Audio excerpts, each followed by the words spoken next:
ఒకప్పుడు ఒక చిన్న గ్రామంలో లక్ష్మమ్మ అనే బామ్మ ఉండేది. ఆమె చాలా దయగలది. అందరికీ సహాయం చేసే స్వభావం కలది లక్ష్మమ్మ. లక్ష్మమ్మకి ఆమెకు మొక్కలు అంటే చాలా ఇష్టం. ప్రతిరోజు ఉదయం మొక్కలకి నీళ్లు పోయటం, ఉదయాన్నే అడవికి వెళ్ళి కట్టెలు సేకరించడం లాంటివి చేస్తూ ఉండేది. ఒకరోజు ఉదయం అడవికి కట్టెల కోసం బయలుదేరి వెళ్తుంది. అక్కడ అకస్మాత్తుగా ఒక పులి కనిపిస్తుంది. ఆ పులి గట్టిగా గర్జిస్తూ ఇలా అంటుంది. ఏ ముసలిదానా, నాకు బాగా ఆకలిగా ఉంది, నేను నిన్ను తింటాను. బామ్మ భయపడినా తెలివిగా ఆలోచించి ఇలా అంటుంది. పులిరాజా, ఇప్పుడు నేను చాలా సన్నగా ఉన్నాను. ఇప్పుడు నువ్వు నన్ను తింటే నీకు రుచి ఉండదు. నాకు ఒక వారం సమయం ఇవ్వు. నేను ఇంటికి వెళ్ళి బాగా తిని బలంగా అవుతాను. అప్పుడు నువ్వు నన్ను సంతోషంగా తినవచ్చు. నేను మళ్ళీ ఇక్కడికే వస్తాను అని చెప్తుంది. పులి కాసేపు ఆలోచించింది.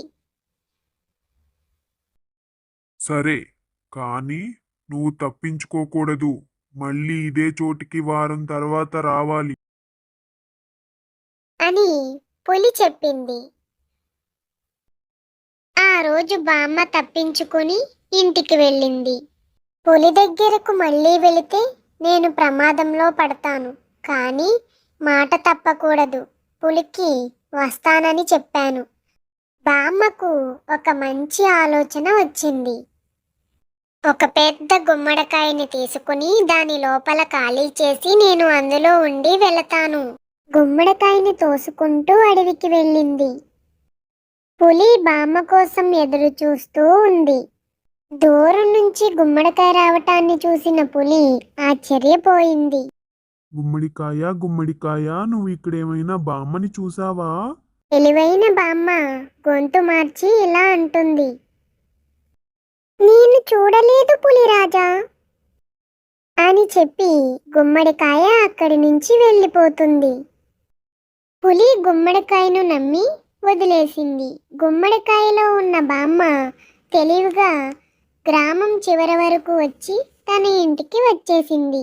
బామ్మ తెలివిగా తన మాట నిలబెట్టుకుంది, తన ప్రాణాన్ని కాపాడుకుంది. కథ యొక్క నీతి ఏంటంటే తెలివి బలాన్ని మించినది. ఈ స్టోరీ మీకు నచ్చినట్లయితే మరిన్ని వీడియోస్ కోసం SMG కిడ్స్ స్టోరీస్ని లైక్ చేసి సబ్స్క్రైబ్ చేసుకోండి.